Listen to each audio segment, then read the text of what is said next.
ಆ ಬನವಾಸಿ ಸಮಗ್ರ ಅಭಿವೃದ್ಧಿ ದೃಷ್ಟಿಯಿಂದ ಬನವಾಸಿ ತಾಲೂಕಾದ್ರೆ ಮಾತ್ರ ಸಾಧ್ಯ ಅಂತಕ್ಕಂಥ ವಿಚಾರ ಹೊತ್ತಂತ ನಾವು ಕೆಲವರು ಅದನ್ನು ತಾಲೂಕಿಗೆ ಹೋರಾಟವನ್ನು ಮಾಡ್ತಾ ಇದ್ದೀವಿ. ಈ ಕ್ಷೇತ್ರವನ್ನ ವಿಂಗಡಣೆ ಮಾಡಿ ಶಿಕಾರಿಪುರ ಜಿಲ್ಲೆಗೆ ಸೇರಿಸ್ತಾರೆ ಅಂತಕ್ಕಂಥ ಕೂಗು ಬಂದಾಗ ಈಗ ನೋಡಿ ಅಲ್ಲಿ ರಾಜಕೀಯ ಇಚ್ಛಾಶಕ್ತಿ ಕೊರತೆ ಅಂತಾನೆ ಹೇಳಬೇಕಾಗುತ್ತೆ.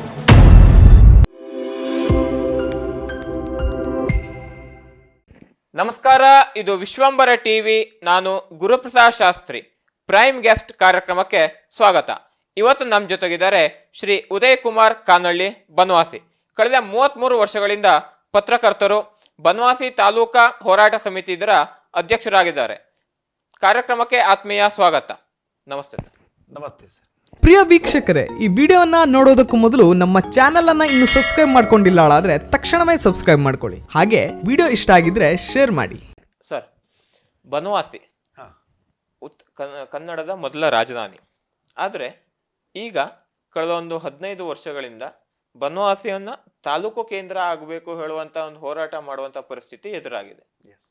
ತಾವು ಏನು ಕಳೆದ ಒಂದು 15 ವರ್ಷಗಳಿಂದ ಹೋರಾಟ ಮಾಡ್ತಾ ಇದ್ದೀರಿ. ಈಗ ಯಾವ ಹಂತದಲ್ಲಿದೆ ಹೋರಾಟ?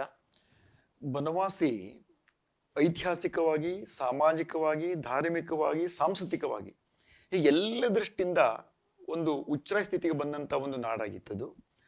ಕನ್ನಡದ ಪ್ರಪ್ರಥಮ ರಾಜಧಾನಿಯ ಖ್ಯಾತಿ ಇತ್ತು. ಆ ಬನವಾಸಿ ಸಮಗ್ರ ಅಭಿವೃದ್ಧಿ ದೃಷ್ಟಿಯಿಂದ ಬನವಾಸಿ ತಾಲೂಕಾದ್ರೆ ಮಾತ್ರ ಸಾಧ್ಯ ಅಂತಕ್ಕಂಥ ವಿಚಾರ ಹೊತ್ತಂತ ನಾವು ಕೆಲವರು ಅದನ್ನು ತಾಲೂಕಿಗೆ ಹೋರಾಟವನ್ನು ಮಾಡ್ತಾ ಇದ್ದೇವೆ. ಕಳೆದ 15 ವರ್ಷಗಳಿಂದ ಹೋರಾಟ ನಿರಂತರ ನಡ್ಕೊಂಡು ಬಂತು. ಈ ಹಿಂದೆ 4 ರಿಂದ 5 ವರ್ಷಗಳ ಹಿಂದೆ ಈ ಕ್ಷೇತ್ರವನ್ನ ವಿಂಗಡಣೆ ಮಾಡಿ ಶಿಕಾರಿಪುರ ಜಿಲ್ಲೆಗೆ ಸೇರಿಸ್ತಾರೆ ಅಂತಕ್ಕಂಥ ಕೂಗು ಬಂದಾಗ ನನಗೆ ಸೀಕ್ರೆಟ್ ಆಗಿ ಅದು ಗೊತ್ತಾಗಿದ್ದು ನೀಲನಕ್ಷೆ ರೆಡಿ ಆಗಿದೆ. ಆ ಸಂದರ್ಭದಲ್ಲಿ ನಾವು ಬನವಾಸಿಯನ್ನ ಉತ್ತರ ಕನ್ನಡದಲ್ಲಿ ಉಳಿಸ್ಕೊಳ್ಬೇಕು. ಬನವಾಸಿ ರಾಜ್ಯದ ಕೀರ್ತಿ ಕಳಶ, ಉತ್ತರ ಕನ್ನಡಕ್ಕೆ ಒಂದು ದೊಡ್ಡ ಆಸ್ತಿ. ಅದು ಯಾವ ಕಾರಣಕ್ಕೂ ಬಿಟ್ಕೊಡ್ಲಿಕ್ಕೆ ಸಾಧ್ಯ ಇಲ್ಲ ಅಂತೇಳಿ ನಾವು ಹೋರಾಟವನ್ನು ಪ್ರಾರಂಭ ಮಾಡಿದ್ವಿ. ಆ ದಿನ ಪುನಃ ಈ ಬನವಾಸಿ ತಾಲೂಕು ಹೋರಾಟ ಸಮಿತಿ ಪುನರುಜ್ಜೀವನಗೊಳಿತು. ಅದಕ್ಕೆ ಅಧ್ಯಕ್ಷರನ್ನಾಗಿ ನನ್ನನ್ನೇ ಆಯ್ಕೆ ಮಾಡಿದರು. ಅಲ್ಲಿಂದ ನಿರಂತರ ಹೋರಾಟಗಳು ನಡ್ಕೊಂಡು ಬಂದಿದೆ. ಈಗ ನಿಮ್ಮ ದೃಷ್ಟಿಯಲ್ಲಿ ಒಂದು ಐತಿಹಾಸಿಕ ಹಿನ್ನೆಲೆ ಇರುವಂತಹ ಕ್ಷೇತ್ರ ಬನವಾಸಿ. ಸಾಕಷ್ಟು ಹೆಸರುಗಳಿದ್ರು ಮಾತ್ರ ಹೆಸರುಗಳು ಮಾತ್ರ ಕಳೆದ ಒಂದು 1000 ವರ್ಷಗಳಿಂದ ಬನವಾಸಿ ಅಂತ ಹೆಸರಿದೆ. ಆದರೆ ಅಭಿವೃದ್ಧಿಗೆ, ಆ ಹೆಸರಿಗೆ ಅಥವಾ ಒಂದು ಅಭಿವೃದ್ಧಿಗೆ ಹೋಲಿಕೆ ಮಾಡಿದ್ರೆ ಅಜಗಜಾಂತರ ವ್ಯತ್ಯಾಸ ಇದೆ. ಹಾಗಾಗಿ ಅಭಿವೃದ್ಧಿಯಲ್ಲಿ ಬನವಾಸಿ ಹಿಂದುಳಿಲಿಕ್ಕೆ ಪ್ರಮುಖವಾಗಿ ಕಾರಣ ಏನು ಅಂತ ಅನ್ಸುತ್ತೆ? ಈಗ ನೋಡಿ, ಅಲ್ಲಿ ರಾಜಕೀಯ ಇಚ್ಛಾಶಕ್ತಿ ಕೊರತೆ ಅಂತಾನೆ ಹೇಳ್ಬೇಕಾಗತ್ತೆ. ನಾವು ಬೇರೆ ಯಾವುದು ಕಾರಣ, ನಮ್ಮ ಪ್ರಭುಗಳೇ ಅವರೇ. ಅದ್ರ ಜೊತೆಗೆ ಜನಗಳು ಸ್ಪಂದನ ಮಾಡಿ ಅದಕ್ಕೆ ತಕ್ಕಂತೆ ನಾವು ತಾಳ ಹಾಕಿದ್ರೆ ಮಾತ್ರ ಕೆಲಸ ಆಗುತ್ತೆ. ನಾವು ಕೂಗಬೇಕು, ಅತ್ತಾಗ ಮಾತ್ರ ತಾಯಿ ಮಗುವಿಗೆ ಹಾಲನ್ನು ಉಣಿಸ್ಬೇಕಂತ ಗೊತ್ತಾಗುತ್ತೆ. ಹಾಗೆ ನಮ್ಮ ಕೆಲಸವನ್ನು ನಾವು ಪ್ರಾದೇಶಿಕವಾಗಿದ್ದಂಥವ್ರು ಅದನ್ನ ಮಾಡಿದ್ರೆ ಇಷ್ಟೊಳಗೆ ಆಗ್ತಿತ್ತೇನೋ. ಆದ್ರೆ ಕಳೆದ 5-6 ವರ್ಷಗಳಿಂದ ಕೆಲಸವನ್ನು ಮಾಡ್ತಾ ಇದ್ದೇವೆ. ಆದರೆ ಬನವಾಸಿ ತಾಲೂಕು ಆದ್ರೆ ಮಾತ್ರ ಅದರ ಸಮಗ್ರ ಅಭಿವೃದ್ಧಿ ಅಂತಕ್ಕಂಥ ವಿಚಾರ ಹೊತ್ತಂತ ವ್ಯಕ್ತಿ ನಾನು. ಈ ಬನವಾಸಿ ತಾಲೂಕಾ ಕೇಂದ್ರ ಮಾಡಿ ನಾವು ಸರ್ಕಾರದ ಹತ್ರ ಆ ಕೆಲಸಕ್ಕೆ ಒಂದು 10 ರೂಪಾಯಿ ಕೊಡಿ, ಇಲ್ಲೊಂದು 20 ರೂಪಾಯಿ ಕೊಡಿ ಅಂತ ಕೇಳೋಕ್ಕಿಂತ ಸಮಗ್ರವಾಗಿ ಅಭಿವೃದ್ಧಿಗಾಗಿ ತಾಲೂಕಾ ಕೇಂದ್ರವಾಗಿ ಮಾರ್ಪಡಿಸಿ ಅಂತ ಹೇಳಿದ್ರೆ ಒಬ್ಬ ತಹಶೀಲ್ದಾರ್ ಬರ್ತಾರೆ, ಅದ್ರ ಜೊತೆಗೆ 28 ಆಫೀಸ್ಗಳು ಬರ್ತದೆ. ನಾವು ಅಲ್ಲಿ ಇರ್ತಕ್ಕಂಥ ತಾಲೂಕಿನ ಎಲ್ಲ ಸೌಲಭ್ಯಗಳನ್ನು ನಾವು ಕೂಡ ಅದನ್ನು ಪಡ್ಕೋಬಹುದು. ಆ ದೃಷ್ಟಿಯಲ್ಲಿ ನಾನು ಒಂದು ಇಚ್ಛೆ ಹೊಂದಿರತಕ್ಕಂಥ ವ್ಯಕ್ತಿ. ಓಕೆ, ಈಗ ಉತ್ತರ ಕನ್ನಡ ಜಿಲ್ಲೆ 12 ತಾಲೂಕನ್ನು ಒಳಗೊಂಡಿದೆ. ಘಟ್ಟದ ಮೇಲ್ಗಡೆ 7 ತಾಲೂಕು, ಘಟ್ಟದ ಕೆಳಗಡೆ 5 ತಾಲೂಕು. ಘಟ್ಟದ ಮೇಲ್ಗಡೆ 7 ತಾಲೂಕುಗಳನ್ನು ಸೇರಿಸಿ, ಈಗಿರೋ 7 ತಾಲೂಕುಗಳನ್ನು ಸೇರಿಸಿ ಪ್ರತ್ಯೇಕ ಜಿಲ್ಲೆ ಹೋರಾಟ ಆಗಬೇಕು ಹೇಳುವಂತ ಕೂಗು ಕಳೆದ ಒಂದು 10-12 ವರ್ಷಗಳಿಂದ ಕೇಳಿ ಬರ್ತಾ ಇದೆ ಪ್ರಧಾನವಾಗಿ. ಈಗ ಅದಕ್ಕೆ ತಾವು ಧ್ವನಿಯಾಗಿದ್ದೀರಿ. ಬನವಾಸಿಯನ್ನ ತಾಲೂಕು ಕೇಂದ್ರ ಆಗಿಸ್ಬೇಕು, ಘಟ್ಟದ ಮೇಲಿನ 7 ತಾಲೂಕುಗಳನ್ನು ಸೇರಿಸಿ ಪ್ರತ್ಯೇಕ ಜಿಲ್ಲೆ ಆಗ್ಬೇಕು ಹೇಳೋ ದೃಷ್ಟಿಯಿಂದ ಈಗೇನು ಕದಂಬ ಕನ್ನಡ ಜಿಲ್ಲೆ ಆ ಒಂದು ಹೋರಾಟಕ್ಕೂ ತಾವು ಸಹಕಾರವನ್ನು ನೀಡಿದ್ದೀರಿ. ಬನವಾಸಿ ತಾಲೂಕು ಕೇಂದ್ರ ಆಗ್ಬೇಕು, ಕದಂಬ ಕನ್ನಡ ಜಿಲ್ಲೆ ಆಗ್ಬೇಕು ಹೇಳೋದ್ರ ಸಂಬಂಧ. ಆದ್ರೆ ಬನವಾಸಿ ತಾಲೂಕು ಕೇಂದ್ರ ಆಗಿ ಕದಂಬ ಕನ್ನಡ ಜಿಲ್ಲೆ ಪ್ರತ್ಯೇಕ ಜಿಲ್ಲೆ ಆಯ್ತು ಹೇಳಾದ್ರೆ ನಿಮ್ ದೃಷ್ಟಿಯಲ್ಲಿ ಬನವಾಸಿ ಅಭಿವೃದ್ಧಿ ಆಗ್ತದ್ಯಾ? ಖಂಡಿತ ಸಾಧ್ಯ ಇದೆ. ಈ ಸಿರಿಸಿ ನಮಗೆಲ್ಲ ದೃಷ್ಟಿಯಿಂದ ಈ ಉತ್ತರ ಕನ್ನಡದಲ್ಲಿ ಅತ್ಯಂತ ಮಧ್ಯವರ್ತಿ ಸ್ಥಳ. ಕಾರವಾರ ನಮಗೆ ಬಹಳ ದೂರ ಆಯ್ತು. ಆಕ್ಚುಲಿ ಕುಮಟಾದಿಂದ ಕಾರವಾರ ದೂರನೇ. ಆದರೆ ಘಟ್ಟದ ಕೆಳಭಾಗದಲ್ಲಿ ಒಂದು ಪ್ರದೇಶ ಕಾರವಾರ ಜಿಲ್ಲೆ ಮಾಡಿಕೊಂಡ್ರೆ ನಮ್ಮ ಘಟ್ಟದ ಮೇಲಿನವರಿಗೆ ಸಿರಿಸಿ ಜಿಲ್ಲಾ ಕೇಂದ್ರ ಆಗಿಬಿಟ್ರೆ ಸಾಕಷ್ಟು ಅನುಕೂಲ ಆಗುತ್ತೆ, ಬಹಳಷ್ಟು ತೊಂದರೆ ಪರಿಹಾರ ಆಗುತ್ತೆ. ಅಭಿವೃದ್ಧಿ ದೃಷ್ಟಿಯಿಂದ ಕೂಡ ಅನುಕೂಲ ಆಗುತ್ತೆ. ಕೆಲವು ಜನ ತಿಳ್ಕೊಂಡಿದ್ದಾರೆ ಹೋರಾಟ ಮಾಡ್ತಾರೆ, ಜಿಲ್ಲೆ ಇಬ್ಬಾಗ ಮಾಡ್ತಾರೆ. ಇಲ್ಲಿ ಜಿಲ್ಲೆ ಇಬ್ಬಾಗದ ಪ್ರಶ್ನೆ ಇಲ್ಲ. ಆ ಜಿಲ್ಲೆಯವ್ರಿಗೆ ಅನುಕೂಲ ಆಗಬೇಕು, ನಾವೆಲ್ಲ ಒಂದೇ ತಾಯಿ ಮಕ್ಕಳಿದ್ದ ಹಾಗೆ. ಆದರೆ ಜನರ ಅನುಕೂಲ ದೃಷ್ಟಿಯಿಂದ ಸಿರಿಸಿ ಮಧ್ಯವರ್ತಿ ಸ್ಥಳವಾದ್ದರಿಂದ ಸಿರಿಸಿ ಜಿಲ್ಲಾ ಕೇಂದ್ರ ಆಗಲೇಬೇಕು. ಸಿರಿಸಿ ಜಿಲ್ಲೆ ಆದರೆ ಬನವಾಸಿ ಪ್ರಮುಖವಾದ ತಾಲೂಕು ಆಗುತ್ತೆ. ಆ ತಾಲೂಕಿನ ಹಾಗಾಗಿ ನಾವು ಸಿರಿಸಿ ಜಿಲ್ಲೆಗೆ ಸಂಪೂರ್ಣ ಸಹಕಾರ ಕೊಡ್ತಾ ಇದ್ದೇವೆ. ಬನವಾಸಿ ತಾಲೂಕಿಗೆ ಹೋರಾಟ ಮಾಡ್ತಾ ಇದ್ದೇವೆ. ಈ ಸಿರಿಸಿ ಜಿಲ್ಲೆ ಆಗೋದು ಶತಸಿದ್ಧ, ಅದು ಮಾಡಲೇಬೇಕು ಎಲ್ಲರ ದೃಷ್ಟಿಯಿಂದ. ಈಗ ರಾಜಕಾರಣಿಗಳು, ರಾಜಕೀಯ ಪ್ರಭುಗಳು ಜನರ ಒಳವರವನ್ನು ಅರ್ಥಕೊಂಡ್ರೆ, ಅವರು ಒಳ್ಳೆತನವನ್ನು ಅವರು ಬಯಸಿದ್ರೆ ಸಿರಿಸಿ ಜಿಲ್ಲಾ ಕೇಂದ್ರ ಆಗಬೇಕು, ಬನವಾಸಿ ಒಂದು ತಾಲೂಕು ಆಗಬೇಕು.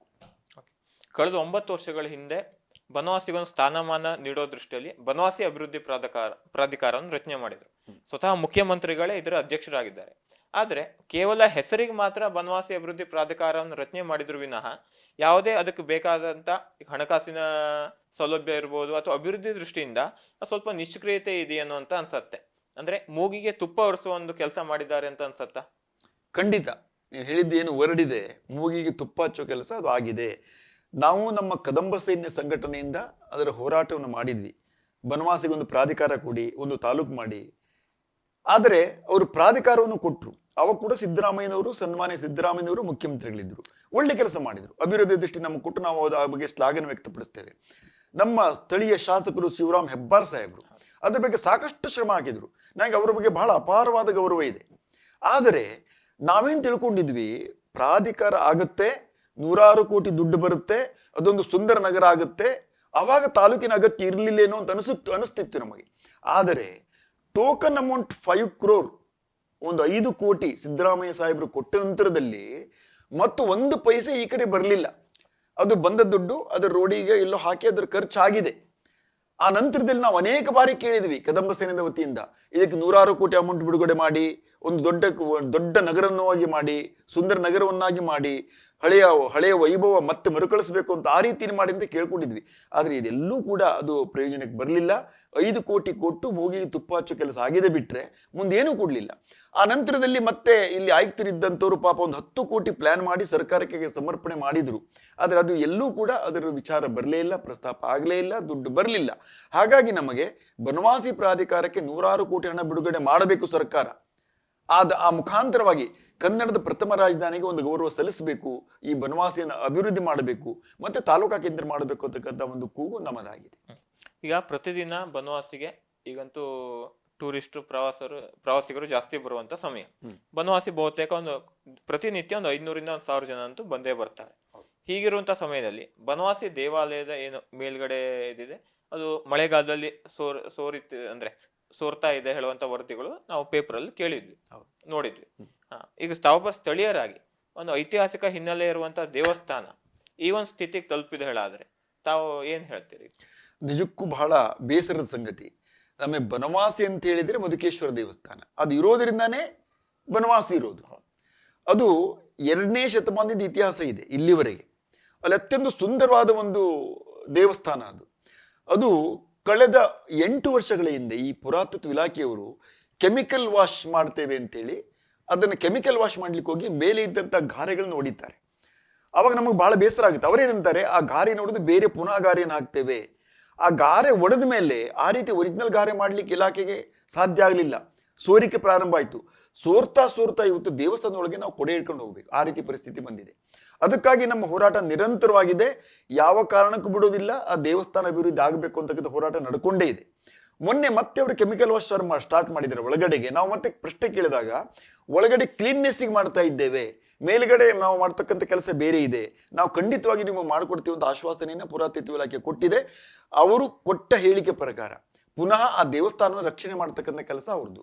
ಇಲ್ಲದೆ ಹೋದ್ರೆ ದೇವಸ್ಥಾನದ ಒಂದು ಕಲ್ಲು ಜಾರಿದರೆ ದೇವಸ್ಥಾನಕ್ಕೆ ಅಭದ್ರತೆ ಇದೆ.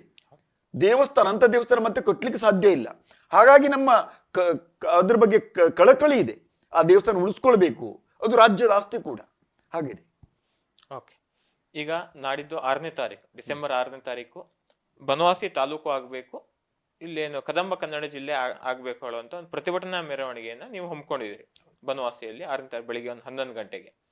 ಕಳೆದ 15 ವರ್ಷಗಳಿಂದ ಬನವಾಸಿಯನ್ನು ತಾಲೂಕು ಕೇಂದ್ರ ಆಗ್ಬೇಕು ಹೇಳುವಂತ ಒಂದು ಹೋರಾಟಗಳು ನಿಮ್ಮ ಒಂದು ಅನುಭವದಲ್ಲಿ ಇದೆ. ಆ ಒಂದು ಅನುಭವದಲ್ಲಿ ನಿಮ್ಮ ಮುಂದಿನ ಹೋರಾಟಗಳು ಯಾವ ರೀತಿ ರೂಪುರೇಷೆ, ಸಂಘಟನೆಯನ್ನು ಯಾವ ರೀತಿ ಮಾಡಬೇಕು ಅಂತ ವಿಚಾರ ಇದೆ. ಈಗ ನಾವು ಕಳೆದ ಸಾರಿ ಶಿಕಾರಿಪುರಿಗೆ ಬನವಾಸಿ ಸೇರಿಬಿಡುತ್ತೆ ಅಂತ ಹೇಳಿದಾಗ ಹೋರಾಟವನ್ನ ನಾವು ಸ್ವಲ್ಪ ಸ್ಟ್ರಾಂಗ್ ಆಗಿ ಮಾಡಿದ್ವಿ. ಆವಾಗ ಈ ತಾಲೂಕು ಹೋರಾಟ ಸಮಿತಿ ಪುನರುಜ್ಜೀವನ ಆಗಿ ಇದು ಮತ್ತೆ ಆರಂಭವಾಯಿತು. ನಾವು ಆ ಸಂದರ್ಭದಲ್ಲಿ ನಮಗೆ 72 ಹಳ್ಳಿ ಬನವಾಸಿಗೆ, ಸುಮಾರು 9 ಪಂಚಾಯತ್ಗಳು, 10 ಸೊಸೈಟಿಗಳು ಬರುತ್ತೆ ನಮಗೆ ಬನವಾಸಿ ಭಾಗಕ್ಕೆ. ಆ ಎಲ್ಲ ಪಂಚಾಯತ್ಗಳಿಗೆ ಹೋಗಿ ನಾವು ಸಭೆಗಳನ್ನು ಮಾಡಿದ್ದೇವೆ, ಸೊಸೈಟಿಗಳಿಗೆ ಹೋಗಿ ಸಭೆಗಳನ್ನು ಮಾಡಿದ್ದೇವೆ, ಪ್ರಮುಖ ಸ್ಥಾನಗಳಿಗೆ ಹೋಗಿ ಸಭೆಗಳನ್ನು ಮಾಡಿ ಜನರಿಗೆ ಅದರ ಬಗ್ಗೆ ಮನವರಿಕೆ ಮಾಡಿ ಅಲ್ಲಿಂದ ಜನ ಬರೋ ರೀತಿಯಲ್ಲಿ ಮಾಡಿ ಕನಿಷ್ಠ 3,500 ಜನ ಅಲ್ಲಿ ಸೇರಿತ್ತು ಆ ದಿವಸ. ನಮ್ಮ ನಿರೀಕ್ಷೆ 10,000 ಜನ ಅಂತಿತ್ತು. ಆದ ಕೆಲವು ಅಡೆತಡೆಗಳನ್ನ ಕೆಲವು ಜನ ಮಾಡಿದ್ರು, ಜನ ಸೇರದೇ ಇರುವ ಹಾಗೆ. ಆದರೂ 3,500 ಜನ ಸ್ವಯಂ ಪ್ರೇರಣೆಯಿಂದ, ಅವ್ರಿಗೆ ನಾವೊಂದು ನೀರಿನ ವ್ಯವಸ್ಥೆ ಮಾಡಿಲ್ಲ, ಏನು ತಿಂಡಿ ವ್ಯವಸ್ಥೆ ಮಾಡಿಲ್ಲ, ಏನು ಆಮಿಷಗಳಿಲ್ಲ, ಸ್ವಯಂ ಪ್ರೇರಣೆಯಿಂದ ಬಂದ್ರು. ಅದೇ ರೀತಿಯ ಹೋರಾಟಗಳನ್ನ, ಅದೇ ರೀತಿಯ ಪ್ರಯತ್ನಗಳನ್ನ ಈಗೂ ಮಾಡಬೇಕು ಅಂತಕ್ಕಂಥ ವಿಚಾರ ನಾವು ಇಟ್ಟುಕೊಂಡಿದ್ದೇವೆ. ಮುಂದೆ ಜಿಲ್ಲಾ ಹೋರಾಟದವರು ಕೂಡ ಈ ಉಳಿದ ಎಲ್ಲ ತಾಲೂಕುಗಳ ಪಂಚಾಯತ್ ವೈಸ್ ಸಭೆಗಳನ್ನು ಮಾಡಿ, ಆ ಮುಖಾಂತರವಾಗಿ ಸಭೆಗಳನ್ನ ಮಾಡಿ ಅದಕ್ಕೆ ಪುಷ್ಟಿ ತಗೊಳ್ಬೇಕು. ಅವರು ಖಂಡಿತವಾಗಿಯೂ ನಮಗೆ ಸಪೋರ್ಟ್ ಸಿಗುತ್ತೆ. ಸಿರ್ಸಿ ಜಿಲ್ಲಾ ಕೇಂದ್ರ ಆಗುತ್ತೆ, ಬನವಾಸಿ ಒಂದು ತಾಲೂಕು ಆಗುತ್ತೆ. ಓಕೆ, ಇವತ್ತಿನ ಪ್ರೈಮ್ ಗೆಸ್ಟ್ ಕಾರ್ಯಕ್ರಮದಲ್ಲಿ ನಮ್ಮ ಜೊತೆ ಉಪಸ್ಥಿತರಿದ್ದು ಅಭಿಪ್ರಾಯ ಅನಿಸಿಕೆ ಹಂಚಿಕೊಂಡಿರುವ ಶ್ರೀ ಉದಯ್ ಕುಮಾರ್ ಕಾನಳ್ಳಿ ಅವರಿಗೆ ವಿಶ್ವಂಬರ ಟಿವಿ ವತಿಯಿಂದ ಹೃತ್ಪೂರ್ವಕ ಕೃತಜ್ಞತೆಗಳನ್ನ ಸಲ್ಲಿಸ್ತಾ ಇದ್ದೀವಿ. ವಿಶ್ವಂಬರ ಟಿವಿ ಕುರಿತಾಗಿ ಒಂದೆರಡು ಅನಿಸಿಕೆಯನ್ನು ಹಂಚ್ಕೋಬೇಕು ಅಂತ ಕೇಳ್ಕೊತೀನಿ. ಈ ವಿಶ್ವಂಬರ ಟಿವಿ ಬಗ್ಗೆ ಬಹಳ ಅಭಿಮಾನ ಇದೆ. ಆರಂಭವಾಗಿ ಕೆಲವೇ ಪೀರಿಯಡ್ಗಳಲ್ಲಿ ಒಳ್ಳೆ ಹೆಸರನ್ನು ಗಳಿಸಿದೆ, ಒಳ್ಳೆ ಮಾನ್ಯತೆಯನ್ನು ಗಳಿಸಿದೆ. ಜನರು ಇದ್ರ ಬಗ್ಗೆ ಬಹಳಷ್ಟು ಒಲಿವಿದೆ. ವಿಶ್ವಂಬರ ಅಂದ್ರೆ ಏನು ಅಂತಕ್ಕಂಥದ್ದು ನಾನು ಕೇಳ್ಕೊಂಡಾಗ ಅದು ಗಣಪತಿ ಹೆಸರು ಅಂತಕ್ಕಂಥದ್ದನ್ನು ಹೇಳಿದ್ರು. ಗಣಪತಿ ಹೆಸರಿಂದ ಆರಂಭ ಮಾಡಿದ್ರಿ. ಈ ವಿಶ್ವಂಬರ ಟಿವಿ ಬಗ್ಗೆ ಬಹಳಷ್ಟು ಅಪಾರವಾದ ಗೌರವ ಇದೆ.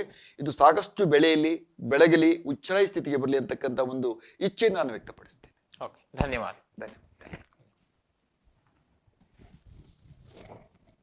ಧನ್ಯವಾದ.